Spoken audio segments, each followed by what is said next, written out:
there's a similarity in that there are people who are trapped by their conformity to, well, if you haven't got a good relationship with yourself, you're either trapped in conformity or trapped as an outsider, but you're not really, but neither of those things are who you are. Yes. Very well said. Really. That's so, I think that's the most insightful spot we've had together. No, it's true. I want to repeat it because it's like if you're in conformity, you're not being authentic in some way. And if you're disconnected and separated, you might have some of those non-conformity behaviors that are allowed, but you're still not connected. I think that's exactly it. Hi, this is Logos Legacy. Today I'm interviewing for the second time Mark Anthony Lord. Mark Anthony Lord is a YouTuber who talks about forgiveness and A Course in Miracles, and in general, non-duality, unconditional love, the law of one, and New Age spirituality, I suppose, mysticism in general, perhaps. Yeah. And I'm really glad to have him on again. Last time we had a great conversation, and I've been looking forward to this conversation. So I hope you enjoy it as much as we will. Me too. I'm really glad to be here. I really did enjoy our last conversation and was looking forward to today. And here we are. Here we are. So have you had any insights come to you today?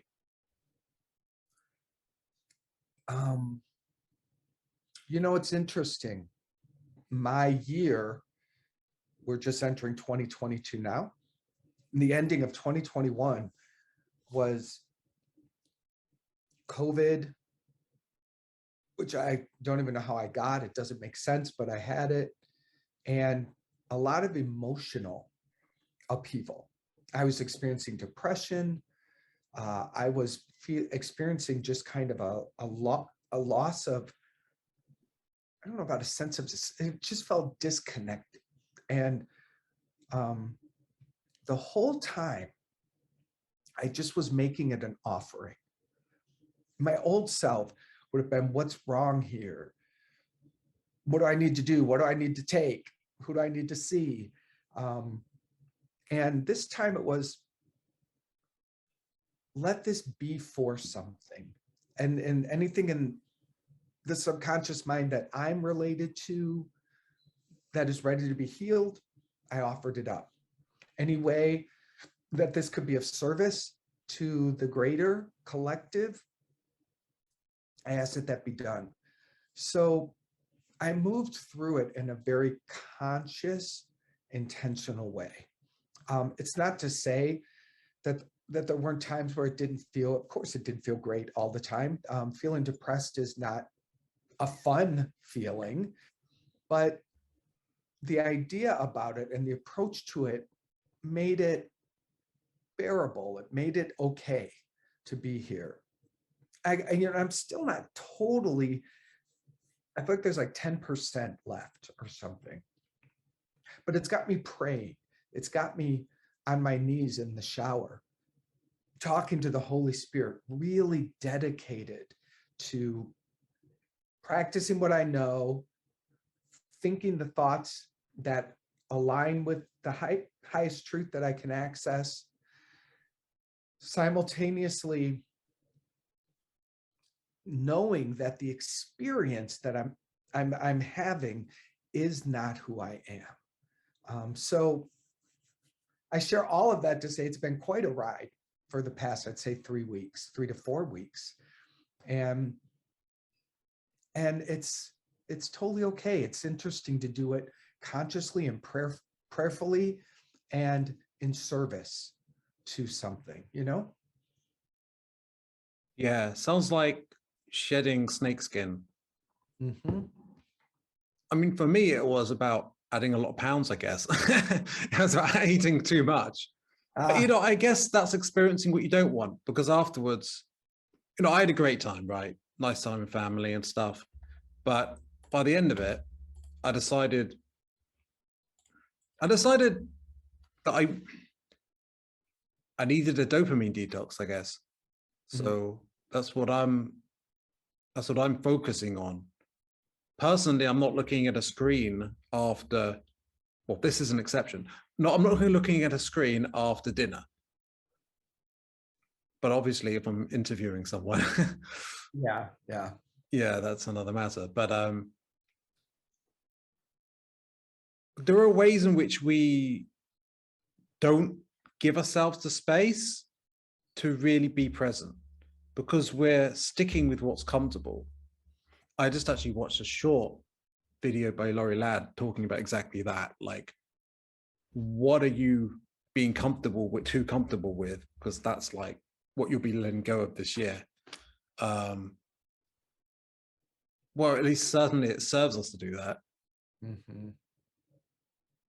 Yeah, it seems like this year, I'm optimistic about this year, but I don't pretend that it's going to be an easy ride either. Yeah. I think my take is I have no idea. Oh, you know what? I'll be humble and admit that. Yes.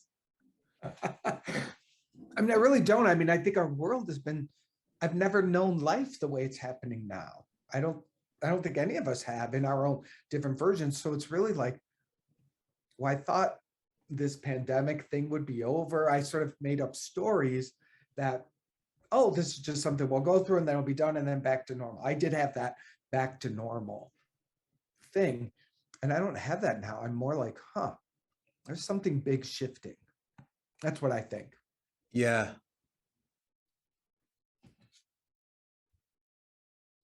There's a lot that we haven't faced. I know what it is. It's an intuition, but I think one of the big things faced is this is going to be a year where people are actually going to confront the sexual abuse issue. And what I mean is in the collective consciousness. I don't just mean those bad guys out there. Yeah. Like this is collective accounting in some sense. And not, I was going to say not in a guilty way, but I suppose, I don't know. I guess when you face something that you haven't been looking at, I guess it can take that form. What do you think? It's interesting. I can track where you're going. And the missing link is for, which is so often how it is for all of us to own the sexual abuse issue, that it is a collective agreement.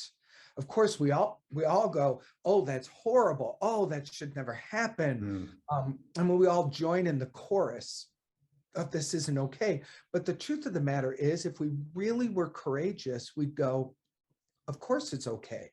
We believe it's okay because it's here, because we still tolerate it, because we still pretend it's over there. And if it does hit here, then we go down these shame spirals or, whatever that means. But there's still a way that we don't look at the objectification of the body and the hatred of the body combined with this phenomenal sexual spiritual power that we haven't learned how to harness for good. I mean, it is it's like cracking open this huge thing. And I think you're right. Everything's pointing towards it. But what will it take for us as a collective to go, we all own this and we can all heal it? I don't know. That's where my mind went when you were talking.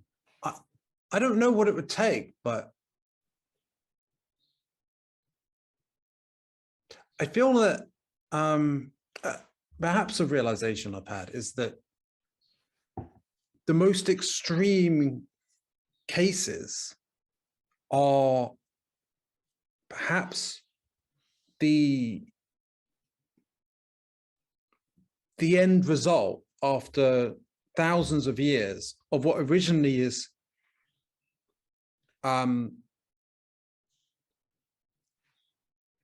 pleasure for its own sake. It will start with this casual use. Now, how do I put this? I don't know if this sounds conservative or what, like whatever that means, but it's kind of this idea that it started out just like people just getting pleasure for their own, for themselves, without it being a sacred act for out of love.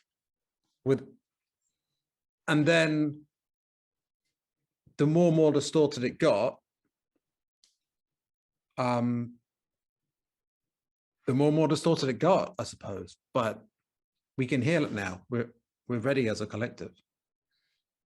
Yeah, I don't know what your experience was like, though. For me, it growing up, it wasn't even talked about it in the church. If it was talked about in the church, it was don't do it. Don't, I mean, it was like, if you did it, you're a sinner. So even at an early age, this amazing, beautiful force that is meant to inspire and connect and bring us beyond ourselves in beautiful ways, we weren't taught any of those things.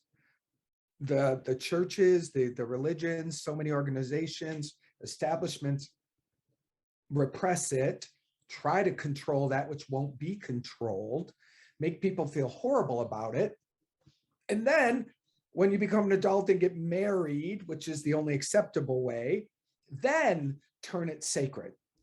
It's like, but it was ruined for years. Yeah, I think what happens is it gets almost tainted by being forced down into the shadowy depths, and in a shameful way, because it's not looked at. So it's not even guilt, it's shame. The lowest frequency on the Hawkins scale. Yep. Right? And what happens if you combine that with the powerful potency of the sexual act? Even in marriage, we can do it. People have completely not even confronted that aspect of it, and then they marry, and what do you expect is going to happen? I don't know. Like, it's just not.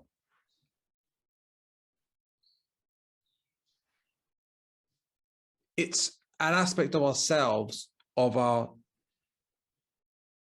innocence, that has been lost even before, or pushed down even before we get to the point of engaging in it sometimes. Yeah. Well, let me share very candidly, and I'm actually really grateful to have, I still have a little bit of hiccups, so excuse me, I'm trying to manage them while we're talking. But I've never really talked about this, that as a gay man, I look back and here I am, 12, 13 years old, moving into puberty, discover masturbation, which I was never told about. I didn't talk to my parents about it. I don't have the memory of how I discovered what it is. But my mother had one book on her bookshelf called Everything You Ever Wanted to Know About Sex But Were Afraid to Ask. An old book, probably from the 60s, I don't know. But I would sneak that book off the shelf, go to the bathroom. I would find the page or two on homosexuality, and I would read that, and I would masturbate and orgasm. Now, those 2 pages described homosexuality in an archaic way, a perversion.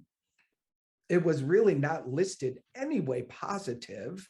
And so here I am combining secrecy and reading these pages of who I'm realizing I am at a very young age, unable to tell anybody about it, combining that with orgasm and feeling horrible afterwards, begging God for forgiveness. 12-year-old mind trying to put all of that together. That's my version. I think it's a microcosm of the whole thing. Exactly. So these deep, dark, hidden depths where sexuality in a very shameful way is expressed, and with the divine act is, instead of being loving, is, you could say, being debased, or instead of being a powerful emotions of like love or joy, right? It's like the forceful ones of I'm reading David Hawkins at the moment, so that's why I'm using this language of shame, right? And guilt and fear being caught, right? So it's all in the shadows. Now, what we've got with the Epstein thing, like shameful sexual acts in the shadows that are kept secret. Yeah. Right. So all these people have been, in their interactions with sexuality, it's been entirely this repressed thing. And it's interesting, even in parts of like very religious parts of Africa, I've heard that there's a lot of prostitution. These are very traditionalist places. And I think it's considered the oldest, one of the oldest occupations, or at least in,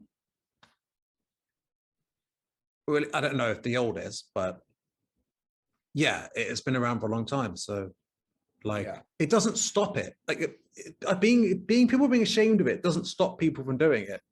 It just makes it shameful. Well, I think it actually makes it an even more heightened drug. Add the shame, add the darkness, the secrecy, the double life. It becomes, and that's what happened to me. Move forward. So I've already got this secret. It's combined with shame, deep shame, and add religion, religious abuse over that. I become a 16-year-old and I'm working at my family's restaurant. And it's so fun. Let me back up. We're at Christmas Eve this year at my family. And my brothers and sisters, my parents were around the table. And we started talking about us as teenagers. And my brothers and sisters got in normal trouble, silly things. And my sister said, everyone but Mark. Mark was so good. He never got in trouble. And I was. Oh, really? I appeared perfect. Oh. Great grades. Never got myself into any situations. But what they didn't know was that I knew in our city where the cruising area was. There used to be a place where gay men would go and drive their cars around and meet up, go somewhere and have sex. Here I'm a 16-year-old boy pretending I'm perfect, the little altar boy, and I'm out at 2 a.m. doing this with strangers, older men that I don't know and that are using me, and I'm willingly going back and putting myself in this situation. I'm just sharing more of my microcosm of an experience. So now it's double life. Good appearance. I learned how to really present, and I learned how to get my other needs met, but they were met down the back alley. They were met down the darkness. That split, that double life, be it gross double or just a little bit, doesn't matter, great or small, it's still not truth. It's separation. It's not unity. It's separation.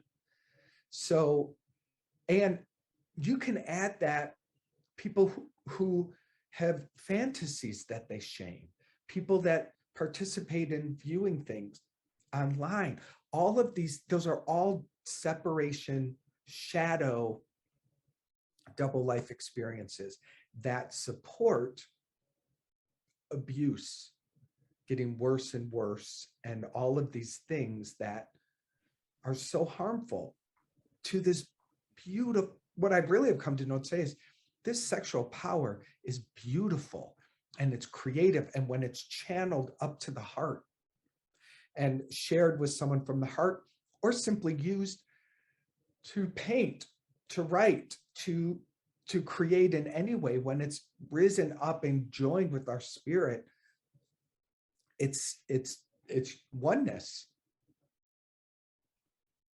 Oh yeah, that's reminded me as well. Like art is definitely an avenue. I've been wondering what to do with this energy when it builds up,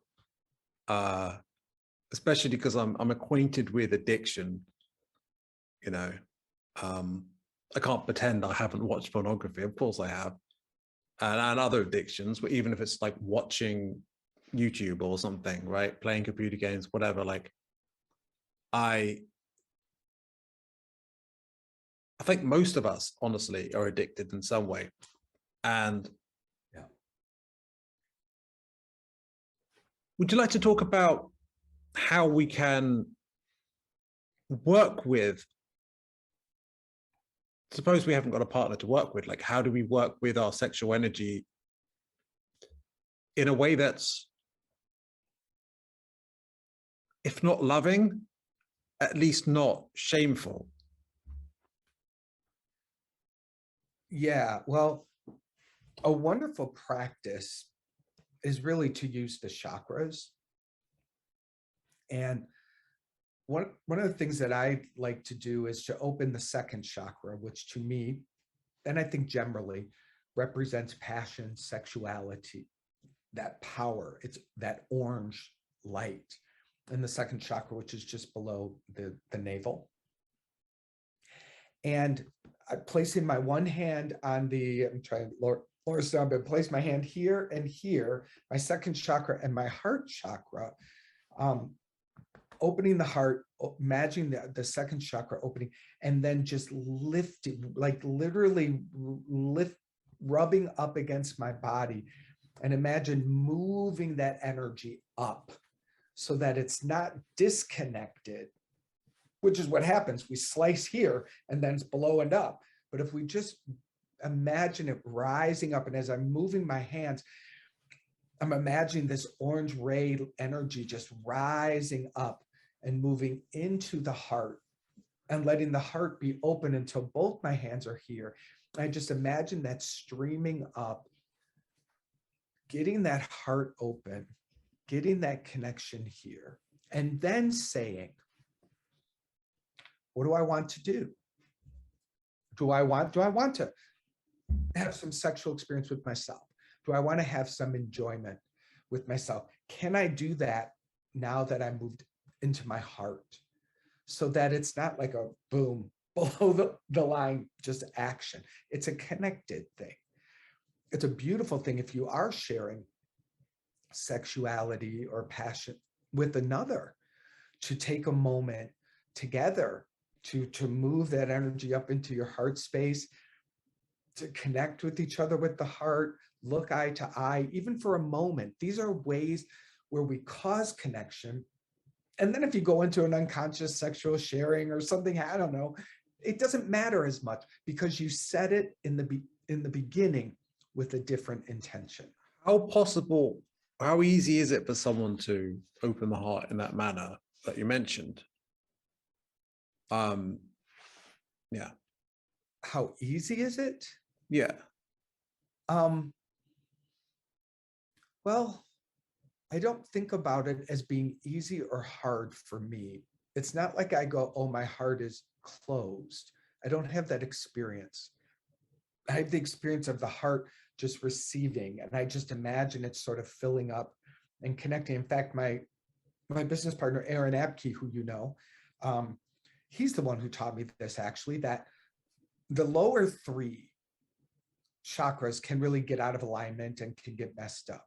But the heart and above, they don't hold negative shame energy or anything like that.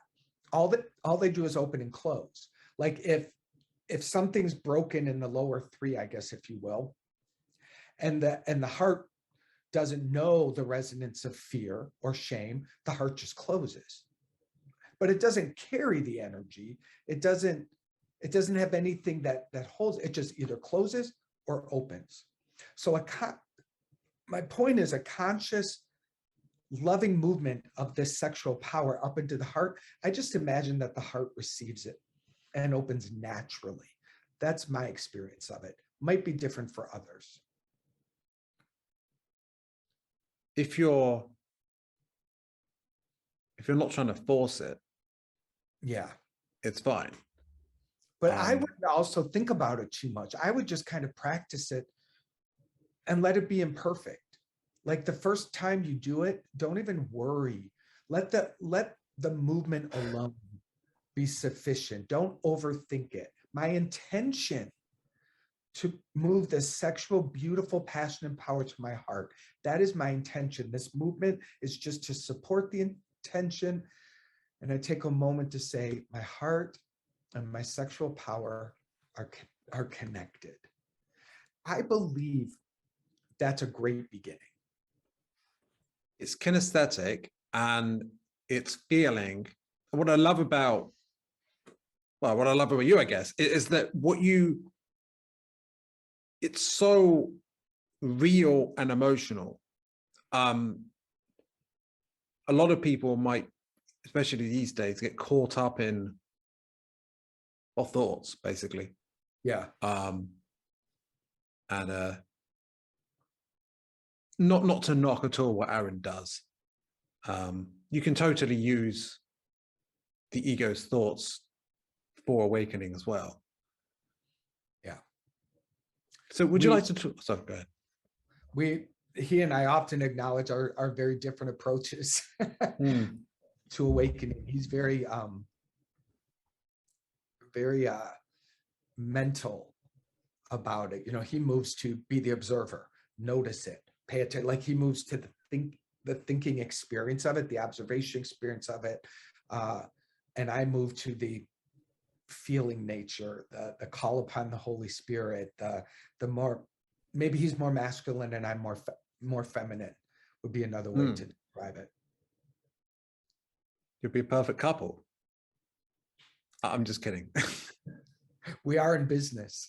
Exactly.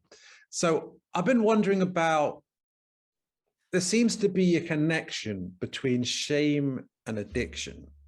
Could you unpack that?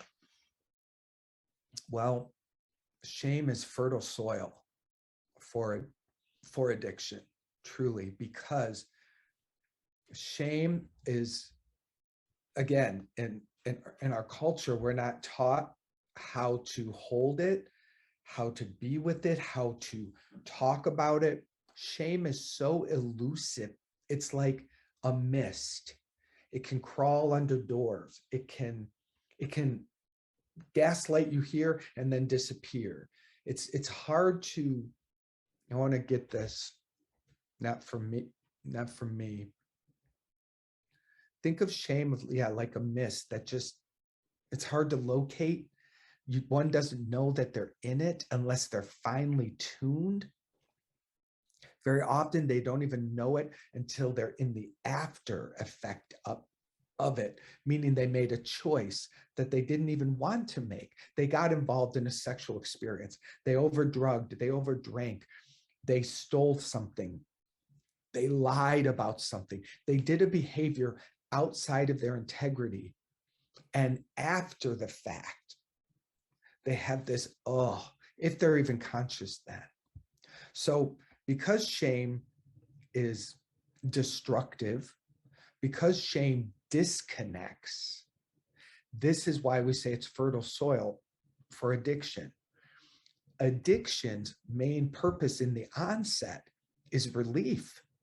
We just want relief. We want to feel good. That is a natural desire. Why wouldn't we want to feel good if feeling good is who we are? Feeling good, feeling God, synonymous, one and the same.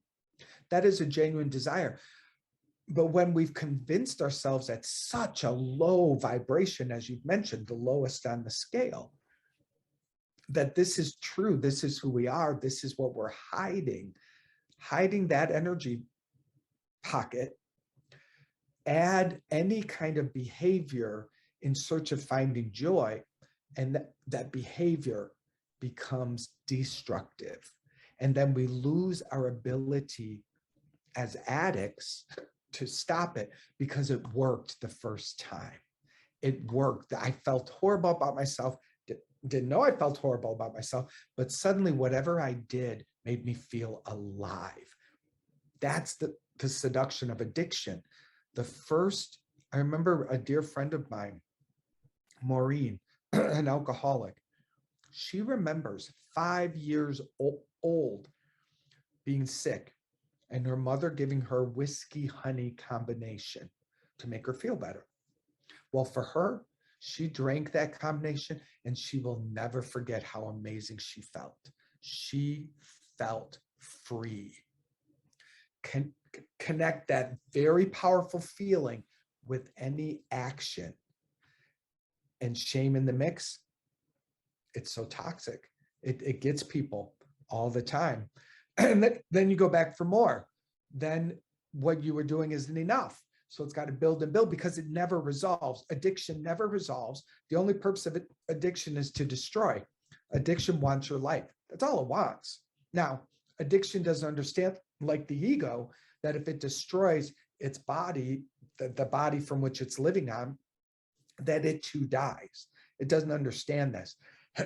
But if the addiction, very similar to ego, can keep you on that edge where it gives you a little bit of relief, and then you go back into the shame, and then a little relief, and then it just grows and grows and grows.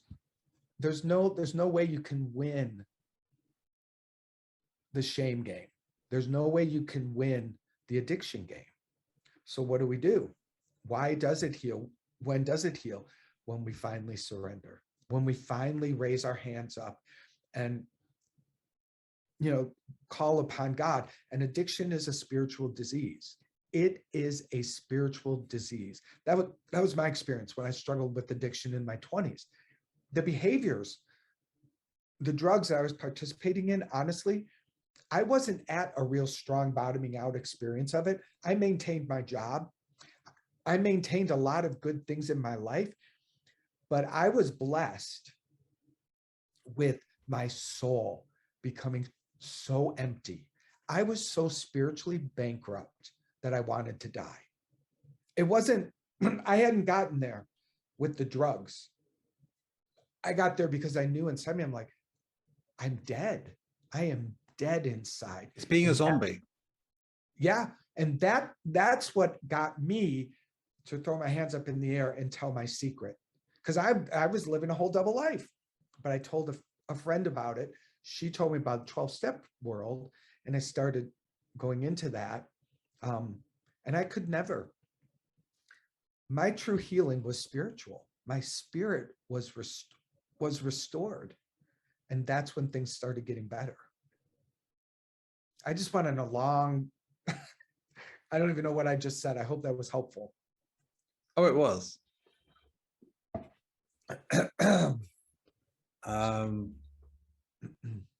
It's a real thing, and it's destroying some, real thing. I want to put that in quotes. But addiction, it has so many lives. It has so many, it could be called the devil of our time. Well, isn't that what the card represents? The devil tarot card, it shows these people chained to each other and the devil. So it's like, it's bondage, and I don't mean in a kinky way. And actually, no, maybe it is, but I'm not getting into that. And it's also like, yeah, but it's like being trapped in a prison of your own, I guess. But you've lost the key in yourself. Yeah. And also, so what came to me is the addict is a doer. That they are doing rituals and stuff to maintain. And it's when they admit that they have no idea how to even do it. And you just ask something beyond. And that's probably, honestly, it's probably why I came to spirituality in my own way, I guess, because it was just like, my life is empty. My life is, I felt like I tried like to have some sort of existentialism or something. I tried to find logic, some sort of meaning and purpose, but like, it was basically just nihilism, and I was miserable, and I was just constantly running and escaping from how awful I felt, maybe how shameful I felt. I mean, if you feel pathetic, and worthless, that's shame, right? Or is it? I don't know. I get a no on that one, but Oh, it's okay. very close on the scale. Was it guilt then, maybe? I don't know. But I felt pretty, maybe, I don't know exactly. But Well, worthless is a feeling that definitely makes you susceptible to shame. There's no doubt about it. So they definitely feed each other. I mean, I don't know. At first I got into like self-help sort of stuff. No, it's actually, no, it's Jordan Peterson actually. And that sort of thing, which is great in many respects, though it's like, it's almost like you're doing stuff to change your life, to turn it around. And maybe that's not a resolution, but it led me to a resolution because, like, yeah, there's definitely an overlap between sort of thing Jung talked about, which is where John Peterson is inspired by, and well, New Age stuff, mystical stuff, I guess. And when I found the Law of One, when it clicked, I just knew that that's what I was looking for, I guess. I remember watching years ago a TED Talk. You may have heard about this, but it was a guy talking about addiction. And he said something that I think was just such a truth. He said the opposite of addiction is not sobriety, it's connection. Yes. And I thought that's it. That is it, because the addict wants to disconnect. The addict wants to hide. Addiction makes you disconnect and think you're separate, think you're broken. So what is the healing? The healing is the opposite. So the opposite, and that's why 12-step rooms work, because people sit in the room together and they're connecting. Even if they're just talking about the addiction and the problems and the negativity, that's a start, because at least they're connecting. They're no longer hiding from the world. They're sitting together. All over the world, people meet. Millions and millions of people every day are healed from addiction by showing up in rooms and connecting and helping other people. And it doesn't matter what kind of addiction it is. Well, if there's a program for it, it doesn't. Many addictions still haven't evolved enough yet to have programs around them. I think there's many more addictions that exist than we recognize. We're still in the basic alcohol, drugs, gambling, sex, food. We're still in those basic 5 or 6 categories. Wow, I mean, that's definitely something one could look into. I never actually considered it. So I was like, that sounds like something alcoholics do. But What do you mean? Because like I'm not an alcoholic, so I just never thought of the 12 steps program. And I guess that's the association. But of course, anyone who's going through any kind of addiction can actually get involved in it. Yeah, for sure. One of the most popular and effective 12-step programs is Al-Anon, which is for the partner of the alcoholic, but it's grown to say not just the alcoholic, anyone who's addicted to an addict. And that's what it really is. It's codependency. They realize, oh, I suffer from codependency. I fall in love with addicts. I fall in love with trying to save somebody. When I have an addict in my grasp, I feel alive, which means I need the addict to be the addict so that I can be addicted to them. It's all crazy, but it's a powerful program. I think that's the drama triangle. I would say, the savior and the victim. Yeah, for sure. The perpetrator. Oh.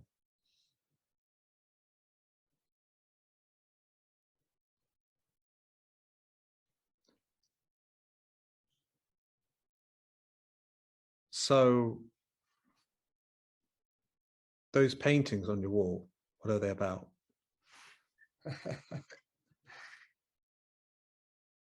They're actually I don't make them about anything. I had my walls just painted. I had a designer come and redo this for my video and stuff. And she told me to do a dark wall. And I was like, no way, that doesn't make sense. But as soon as we did the dark wall, like I looked better. So then she's like, well, let's try some different artwork up there. Those are actually just cheap pieces from a local store. So I've not thought about what they mean, but it's a really good question. I'm going to meditate on that. I'm going to meditate on them and see what they say. But currently, no message. It's whatever you want it to be, I guess, Yeah. which just sounds like a... But I hadn't even looked at them that way until you just said that. It's like, oh, it is interesting. They're different designs. So I don't know. We'll see. I still love your hot pink walls, by the way. Yeah, they are pretty good. Yeah. It's really amazing.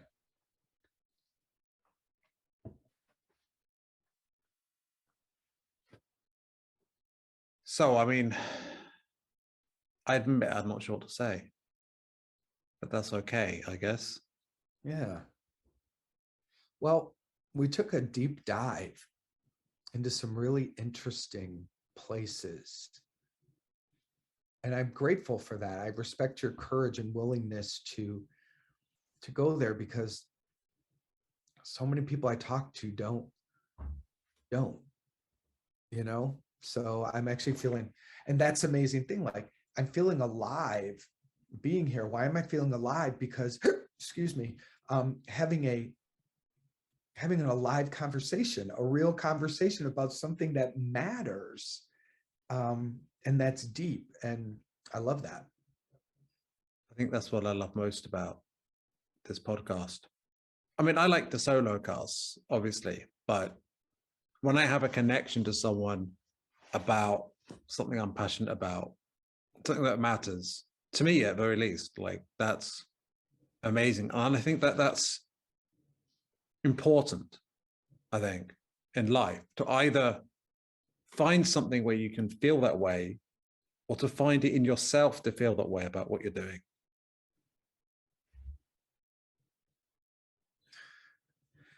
Could we go back to, I've got a thought about addiction. Yeah, go ahead. Wouldn't mind, because something else that's important about it, that it is said that addiction is a family disease. And what isn't recognized from the spiritual point of view, very often the addict in the family, the one that seems to be creating all the trouble, the one that everyone else can point and go, oh, Uncle Bob, he's the sick one. There's a couple of things that Uncle Bob is serving in the family system. Number one, no one else has to look at themselves. He's playing the fuck up so big and so strong that everyone else who's just as sick as Uncle Bob suddenly feels okay about this. It's a role.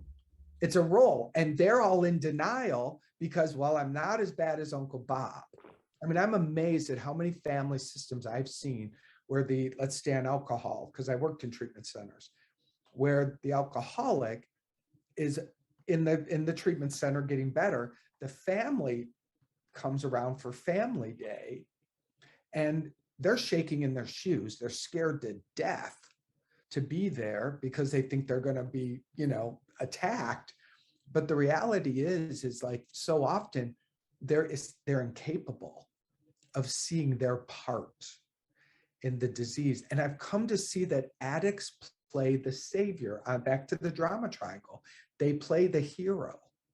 They're taking on all of the disease in service. Now it's messed up. It's upside down. It's not a positive use, but still nonetheless, it is them taking on the role of something that helps the rest of the family exist, not implode, something like that.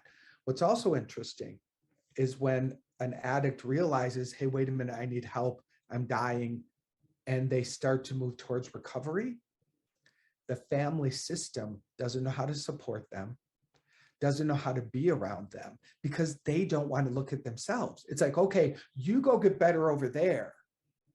but don't bring that 12 step over here and don't make me change. And again, I'm pointing out how pervasive it really is. Like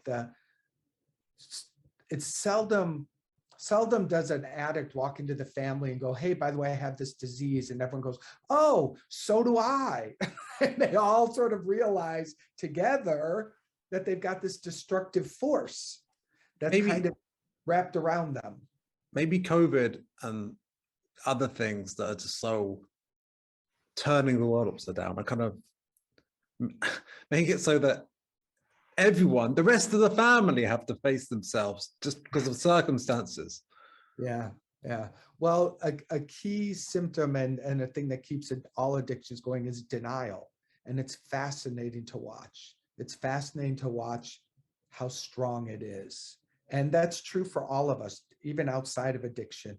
We have denials that aren't positive. There's a positive use of denial that unplugs us from a lie and allows us to embrace the truth. But the negative use of denial is literally, it's like an overlay that literally does not allow us to take responsibility for something that we're doing. It requires acceptance. Without, you can't get any responsibility without acceptance. Nope. And without acceptance, you can't get to any frequencies above it. Nope. And denial, and that's the very purpose of denial, is to keep people away from acceptance and away from responsibility. It's very strong. Yeah. I do think perhaps we can move beyond individualism, but the idea of individual responsibility is, I think, perhaps a start. Because responsibility can include admitting that you have no idea how to resolve it. And that you giving up and surrendering is responsibility, because maintaining just the constant struggle against something that you actually, you don't know how to win that game, or you can't win that game, the game of shame, right? Yeah. You just keep pretending you can keep them going. You just keep on the treadmill, right? Because it's been keeping you going so far, sort of, not really properly alive, but yeah, but not dead, and getting enough hits of something that it keeps it going. I don't know if you know the 12 steps, but the first 3 are absolutely pure spiritual. And it's all that we're talking about, because step number 1 is we admitted we were powerless over whatever the drug is, and that my life is unmanageable. So I've got to acknowledge, I've got to admit it. I admit my life is out of control.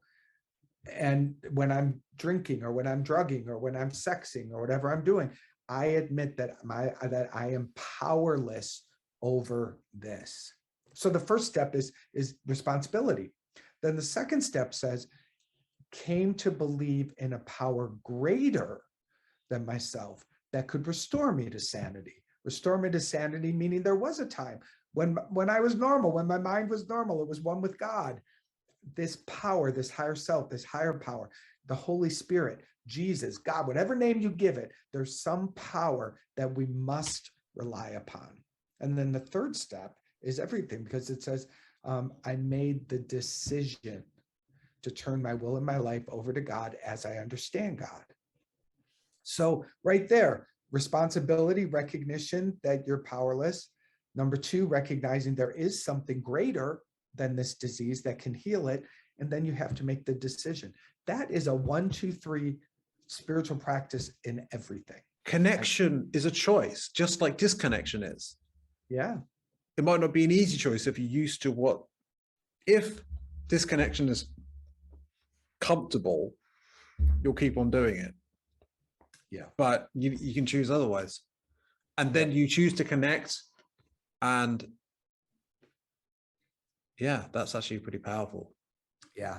And the gift of the healing gives us is, to the extent that you have been experiencing disconnection, to that same reciprocal extent on the opposite is you get to experience the true connection to God and to your higher self. And even more than that, like the gift of addiction, the gift of recovery from addiction is spiritual life that you never could have had without it. It's actually quite lovely. Yeah. It probably helped you to come to that realization. Tremendously. I was very blessed that when I entered the 12-step program, it really opened the door to my spiritual life in such a profound way that 30 years later, I've spent my whole adult life in the world of spirituality, because my passion for it was so ignited. Huh. So how is devotion to that connection with the divine cultivated? It's a great question.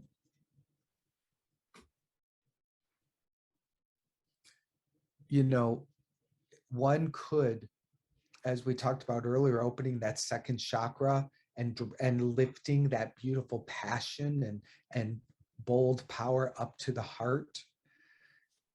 One expression of it can be the sharing of physical experience and sex between two people with love mixed in. But very often the mystics, the gurus, the many spiritual leaders, they don't steer it outward into the body, but they lift it upward into the devotion and the love of God, or the love of Jesus, or the love of Buddha, or whatever it is, your guru. Many people, they take that beautiful sexual power, lifting up to the heart, and then they make it an offering to their guru. And it is truly fulfilling. It is what will lead people to spiritual ecstasy. It is what makes someone have so much love for their guru that they will give their lives to their guru. They will care, they'll go to work, they'll eat, they'll do whatever they have to do, but their greatest joy is their devotion. When the devotion is awakened and it is steered towards something spiritual and something beautiful, it is a path to awakening. It truly is. In our world today, because of sexual abuse, because of this power that must be harnessed and subverted so that political powers and religious powers can keep their control of people, which is really why they keep it subverted and shamed, is so they can maintain their control. When that is removed and not in the mix, and someone really gets to experience devotion, they come alive. They come alive. Well, I received something when you're talking, or when the Holy Spirit was talking, because, okay, so suppose you're feeling that itch to have that sexual release, right? And like, what do? I don't want to like do it yet again, like, and I'm like, I just realized, like, you offer it up to God, or you offer it up to the source, the higher self. You offer it up to that higher power, right? Because what happens often may well be that it just gets, when it gets you, that it goes in that release, especially when it involves these pornography websites. Who knows where it goes and what it's used for? This is very hypothetical, as in what ends up happening with that energy. But if you offer it up to the creator, truly, you know, of unconditional love and all of that, like, that is, I just realized that could be, is that what you're talking about when you're offering up to the guru? But you are your own guru, right? If you offer it up to the heart, yeah. So, yeah, we can offer our sexual energy and our desire up for forgiveness, or up to all that is. Yeah. Well, at its core, it's pure creative power. And we are creators. We are created in the image of God, which is creator, to create. Like that's what we're here to do. But the sickness in the ego's world, in the separated world, is all the opposite. You know, again, we weren't raised on how to nurture this beautiful energy, and we weren't raised on how to spiritualize it and turn it into devotion. You know, it was that's called weirdos now in the world. I had another thought though that was important. Oh, this is the challenge with pornography that isn't talked about. And I don't care what people do, by the way. I have no judgment on anything like that. I don't. However, I do have observation. So, with no judgment about this, whenever you or I or anyone participates in pornography, we are also participating in all of the energy that goes into making it. Even if it's like two people, the players in the film or the video, they bring their past, they bring their brokenness, they bring their disconnection so that they can have sex on screen. How disconnect, you know what I mean? And many of them are on drugs. Many of them take drugs prior so that they can really, you know, get passionate and do what they do while they're being filmed. All of that we participate in, and we're in denial about that. We don't know that. We're seeing things happen. It's either hot or it's not hot. It turns us on or it doesn't. But what we don't realize is we're going into some real murky energy when we do that. And again, I'm not judging it, but I'm just acknowledging, like, and might there be porn people and actors and people that do this where they really are holistic and they're healthy and they're spiritual? I mean, they could be. I don't want to say they're not, but I do believe many people who find themselves in that world have come in shame. They come in. I know people who have been players in porn videos, and you ask them why years later. They needed the money. They needed to do what they needed to do as the best they could find. You hear their story, and their story was very broken when they made the choice to do what they did. Those broken stories are in the energy field. Does that make sense? Yeah, absolutely. So what I talked about offering it up to the, what we talked about when we were talking about offering it up to the creator, isn't when we feel that itch to just, right? Like, is there anything you would like to add to that or clarify or unpack? Well, I would, yeah. The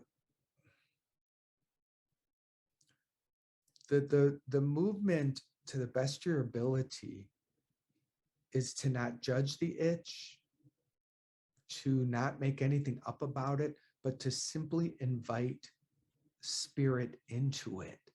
Invite the Holy Spirit, invite God, invite love, whatever it is, and then do what you do. If you do whatever it is, you know, around the sexual field, if you're masturbating or you're going to do a one night hookup and a part of you doesn't want to, but you know another part of you's going to, if you know you're going to be doing something like that, just invite God in. God, I invite you into this. I'm going to do this. I know I am. The itch is too strong, but I want to at least take a moment and recognize you and ask you to come with me. That is so powerful. That is a game changer. And then do what you do. It's going to play itself out and run out of its juice when it does. The way to support that in happening more quickly, invite spirit in. Invite spirit in. Don't judge yourself. Love yourself through it. Because if you call it wrong, if you shame it, if you do all those things, then you're actually increasing the negative impact of it. So most people resist, feel shame, do it anyway. And then the cycle starts over because the shame won. right? What happens? No, what happens if someone just like consciously just indulges as much as they without any restraint at all? Like that's not, at least beating yourself up about it, at least not consciously, but I can't say it's healthy. So Well, I think everyone has to find their place. Like I'm thinking of a friend who, a very, very, very sexual being. I mean, he's very like poly and, you know, bonded. Like he just loves it all. He's a highly, highly, highly sexually active person. And this man who I've talked to and I love dearly as a friend, um, he refuses to feel shame. He has no blame. He does what he does. He enjoys what he does. And he really, the best I can discern, because believe me, I'm looking for shame in there. I got to admit, I'm like, gotta be something in here, because I can't find a place where that much wildness doesn't have some kind of repercussions to it. And I remember one of the times I was talking to him, his name's Randy. He'd be on the show. He wouldn't even care. He's so free. He's so that's free. his name. He was born, he wasn't choose that name. He was just given it. Yeah, he's given the name Randy. And he just said, he goes, Mark, I unconditionally love myself. I will not judge myself for anything. I do what I do and I will never judge myself. It was like this awakening. That was his spiritual awakening, was to just love himself and let that body, let those patterns, whatever they're, let them do what they do. Go do what you do. I love me. That's how he presented to me. And I haven't been able to poke a hole in it. Huh. There is something Aaron Abgaz talked about the issue of poly versus monogamous, right? And there is certainly monogamy, or at least monogamous pairing, can certainly be very powerful for service to others, especially if both are in unconditional love, and it might lend itself towards self-seeking behavior if you're just constantly choosing lots of different people. But that doesn't mean it's not possible to be in unconditional love when you engage in it. The only thing I'm wondering is, though, are the other participants in unconditional love? Well, that wouldn't be, yeah. I mean, I guess if someone was I don't know. I would guess not. I think it's a rare thing currently in our culture, but this is what came to mind as you're talking. Again, we aren't raised to honor all expressions, whether you're monogamous, whether you're poly, whether you're whatever. We aren't raised to make it all acceptable. We're raised to say you must be monogamous and everything else is wrong. But the reality is, and this, I was reading an article from an expert, a sex expert, who did all this research and just had huge funding to really research this stuff. And his revelation was, most people are not monogamous. You're either wired to be it or you're not. Now you can choose it and you can participate, and most people do choose it, but most people don't choose it well, because if we really lived in a free world, people would be free to go, oh, I'm actually polyamorous. I enjoy this, but I enjoy that. But we don't. All of that is a threat. When I get married, it's like, I own you. And the worst thing you could ever do is have sex with someone else. Is that really real? Can sexual power like this really? And I'm not saying monogamy is bad. What I'm saying is we don't even have a culture that allows us to genuinely explore other true, fulfilling spiritual expressions. Without it being a shameful thing. So that creates this duality where it's either one extreme or the other. Yeah. Right? I'm sure there can be in between areas where it's like you could have like selective polyamory where there might be like 4 different people, but it's a really unconditional love thing when you do it like each time. Like that's a thing, but like often it seems to go one extreme or the other. And then there's repressed stuff going on. So Yeah, it's just so unexplored. It's been so shamed and so suppressed for centuries, centuries. Meanwhile, we go back to our opening topic. Why is there so much abuse? Why is there so many affairs? Why is there all of this stuff happening? Because at the onset, it was deemed wrong. It was compartment. It was not treated for its true power and its beauty. And that's what we must find. As we all heal sexual abuse, part of that healing of sexual abuse in the collective is also welcoming the joy of sexual power and the wildness of it and the expressions of it. Wildness meaning positive and creative.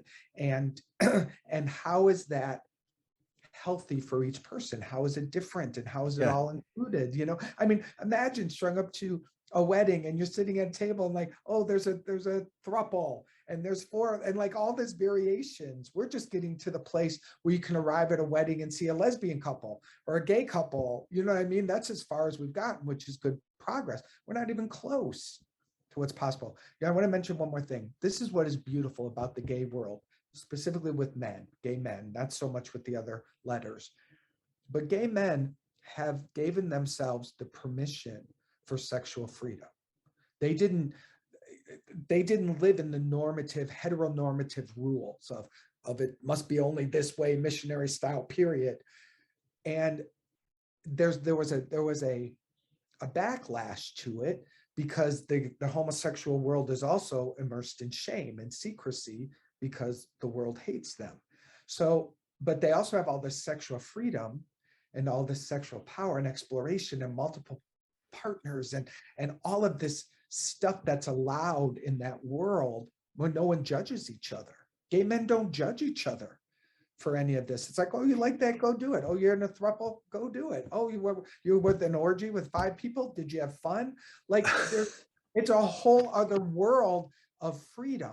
Now, look what happened, though, to this particular faction of people. Just from observation, back in the 80s, late 70s, 80s into the 90s and early 2000s, AIDS, which found its way in through shame, because shame is the lowest vibration that activates disease. There was all this sexual freedom, but it was also in a pool of shame.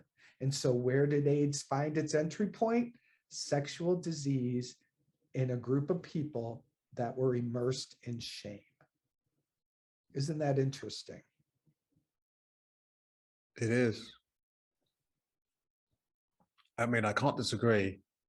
I am eager to share something that I came to me. I suppose it's a mental image. So first of all, I had this image of, okay, so you've got individuals, they're shameful about their sense of self, but also their sexuality. And they repress it, they force it down rather than embracing their own power in that sense. And then it goes up and then you get the authority, and it's and in it sanctions, but also to control and to separate. I mean, the separation started down here, but to control and to separate it, it kind of sanctions more of this separation. And then it just goes around on a cycle, right? Feeding itself. But you can't say it starts here, it starts there, and blame either side of it, because it's the whole thing is one thing. But it's like the samsara cycle, right? You can go around the edge and there's suffering around the edge. What happens if you find the center and the balance in the middle? Mm-hmm. You talk about the sex, you talked about the gay community and how, we talked about how the extreme between strict monogamy and like shameful polygamy, well, shame in both ends actually.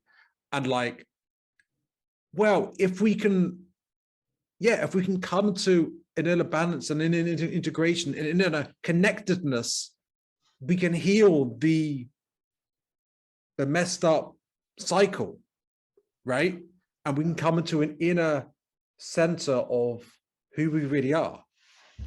Yes, yes. And that's the key. If we could just for a moment take over all the layers of judgment and shame and pain and abuse, and we could just come to it with no, like, no preconceived, truly spiritually awakened in the present moment, no past, no story to tell us good, bad, right, or wrong, who would we be?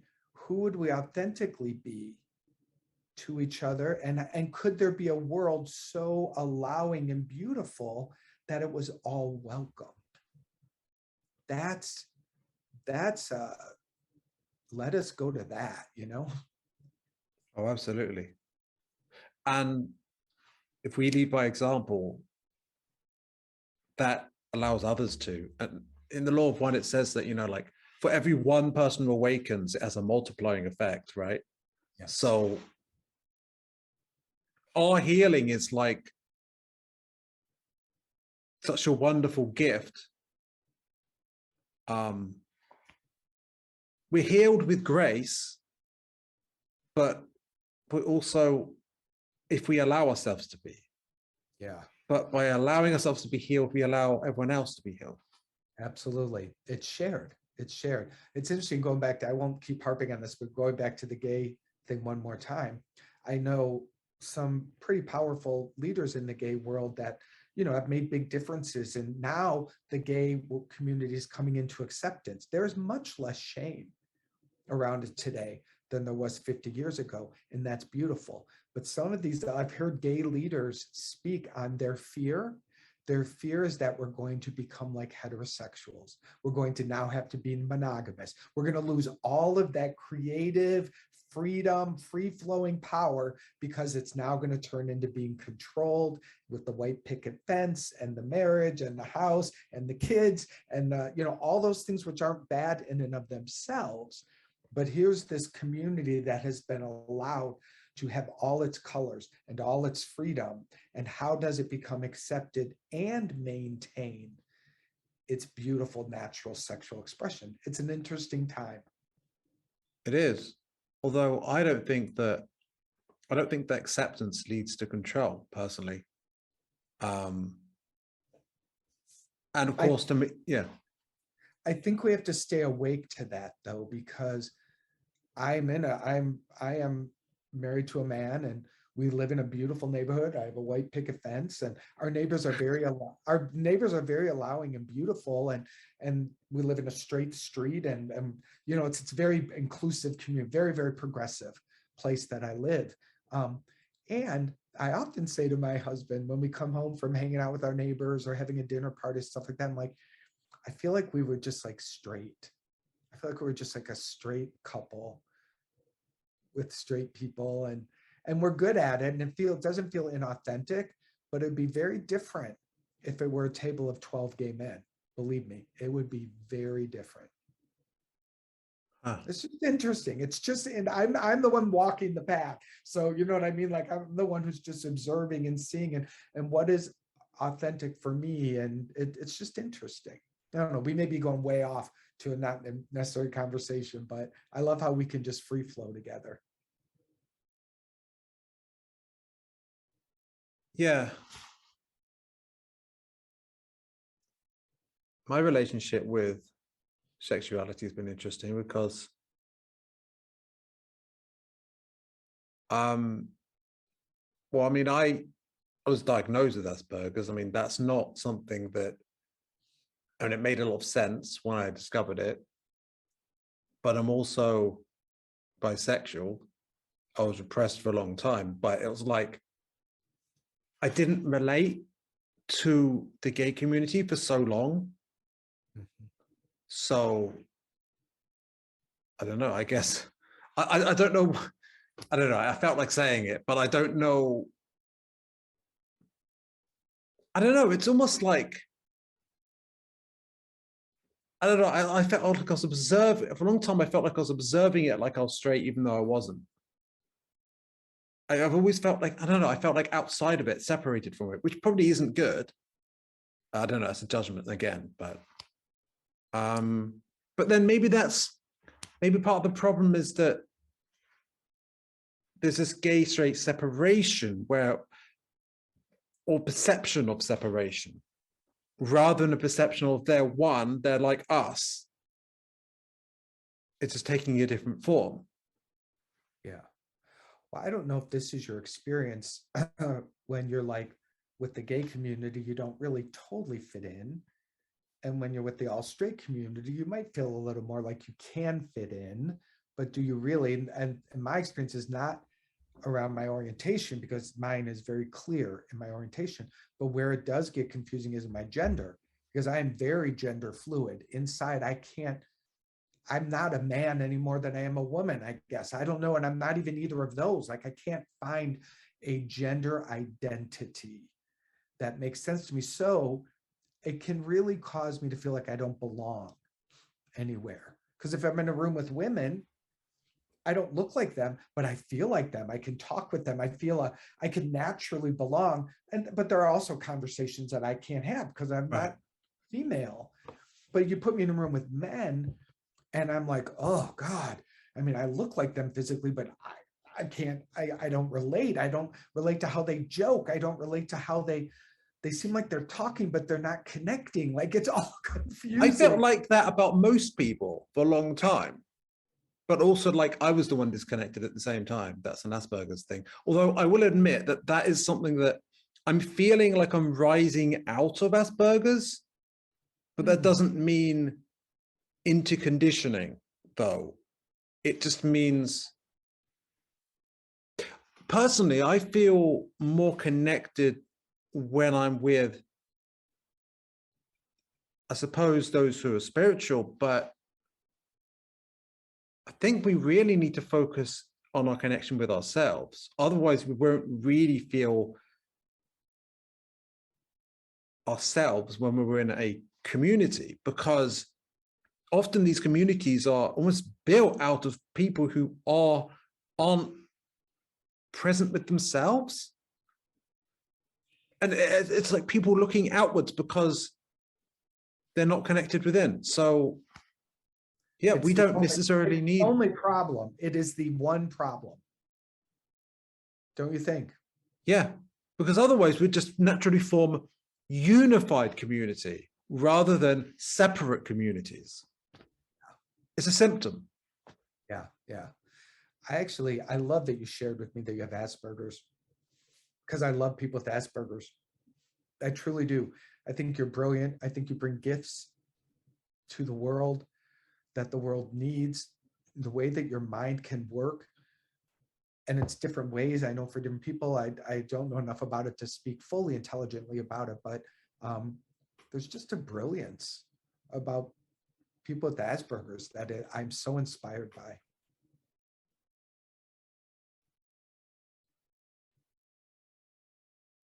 Yeah.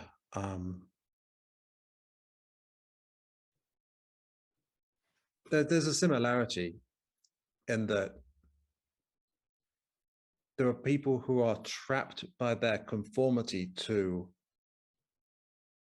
well, if you haven't got a good relationship with yourself, you're either trapped in conformity or trapped as an outsider, but you're not really, but neither of those things are who you are.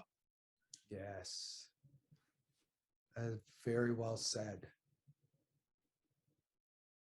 Really. That's so, I think that's the most insightful spot we've had together. No, it's true. I really get why I want to repeat it, because it's like if you're in conformity, you're not being authentic in some way. And if you're disconnected and separated, you might have some of those non-conformity behaviors that are allowed, but you're still not connected. I think that's exactly it. Huh. I just made a mental note. I hope I remember to make this at the beginning of this video, because that's what I've seen other people do. I'm like, that would have been a perfect segment to do there. So it really would, because I thought that was very good. So I feel like perhaps we can round this up. It's been a great conversation, and of course, I'd love to have another one. I'd love it. Is there anything the Holy Spirit would like to share about this before we conclude? Thank you for asking that.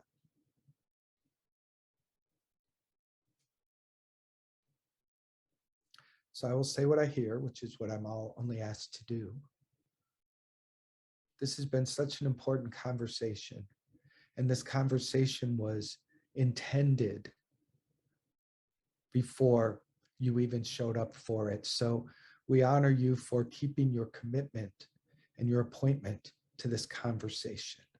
What we want you to know is that the sexual creative power is beautiful.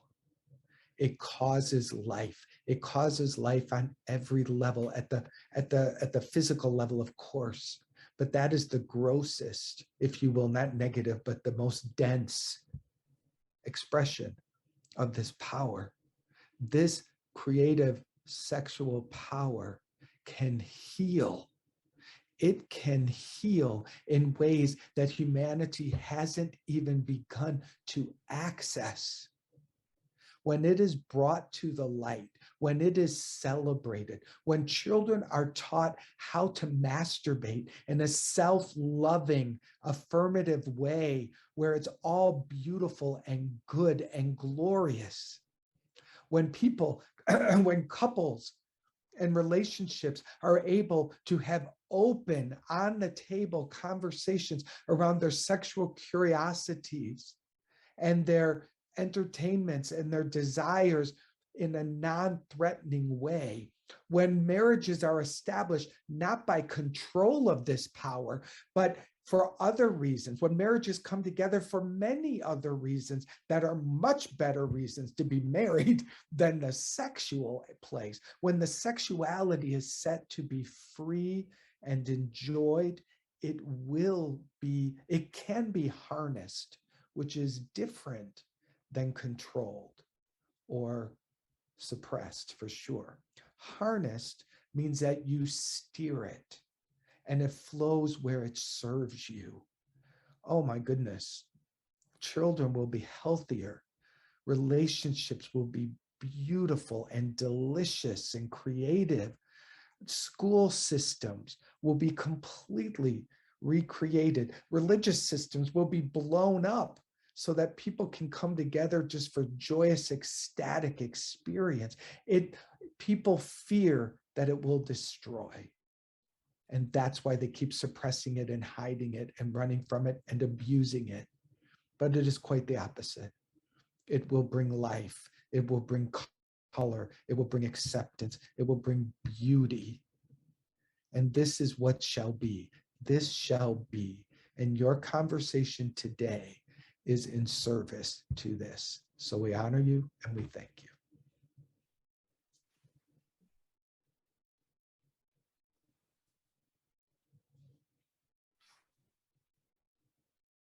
That was wonderful. I'm so grateful to hear it. I don't know if you remember it at all.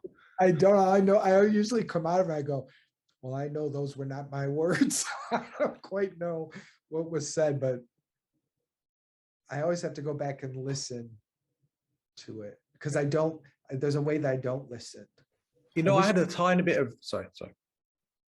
No, go ahead. I had a tiny bit of resistance to part of it.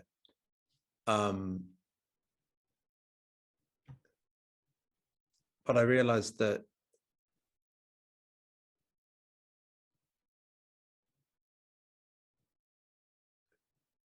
it wasn't, the Holy Spirit wasn't talking about sexualizing children. It was talking about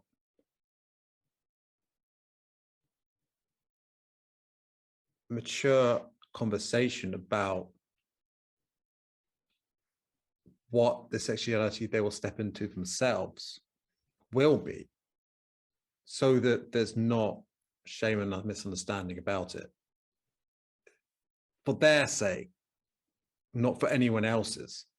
Yes. And it's the shame about sexuality that it's not shame about sexuality, in fact. But yeah, I mean, it's fantastic. This conversation isn't even, you know, it's easier to think that this is what my doing, my podcast, but it's not, right? I'm like an instrument and you're an instrument. And isn't it wonderful music? It truly is. It truly is. I have such a fondness in my heart for you. Thank you. Yes. So, yeah, so I hope you enjoyed it. And well, me and Mark did. So yeah. Well, without further ado, bye for now.